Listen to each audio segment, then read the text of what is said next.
If you're watching this video, you probably already know what the love languages are, but let me give you a really quick explanation if you don't already. They were created by a guy named Gary Chapman, really cool guy, and basically the idea is that we all receive love in different ways. We all speak a different language. See the connection? So there are different types. There are acts of service, physical touch, gift giving, words of affirmation, and my husband and I first learned about the love languages when we went to a marriage workshop about 5 years into our marriage.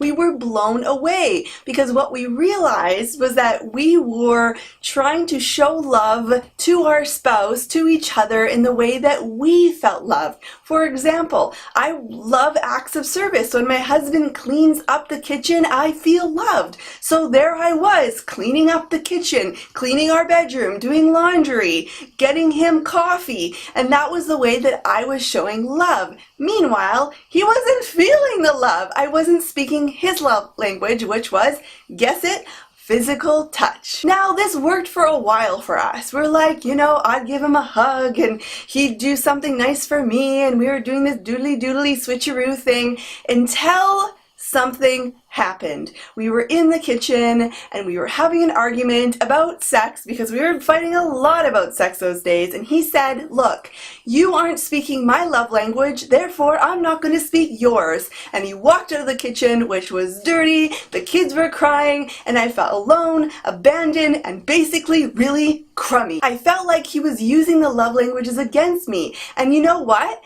Not only did I feel angry, but I felt guilty, and I felt like a bad wife because I was thinking, dude, it's his love language. Why can't I give it to him? But the problem with this is that sexuality is so very complicated. We are so affected by our culture. Us women are objectified, we're used. I mean, there's been no research basically done on female sexuality and pleasure. I mean, even the word pleasure and female sexuality is like shameful to put together. So here's the biggest problem I see with the love languages, is that when couples find out about them, they use them in like a tit for tat kind of thing.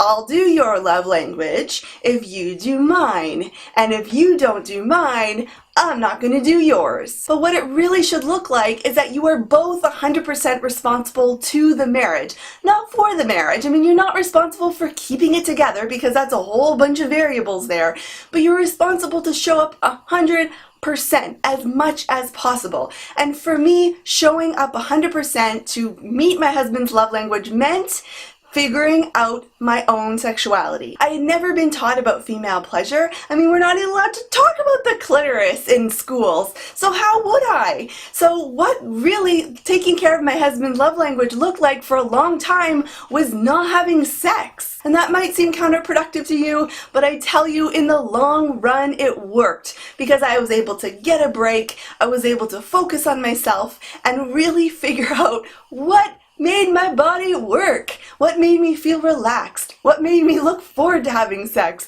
what made me just feel whole as a woman again in this super weird, messed up, over-sexualized world. And that's exactly what I encourage you to do if you are struggling with this. When you know your husband's love language is physical touch and you just can't meet his needs and you feel frustrated, you feel broken perhaps, and you feel like there's something wrong with you, I just want to say, look, there's nothing wrong with you.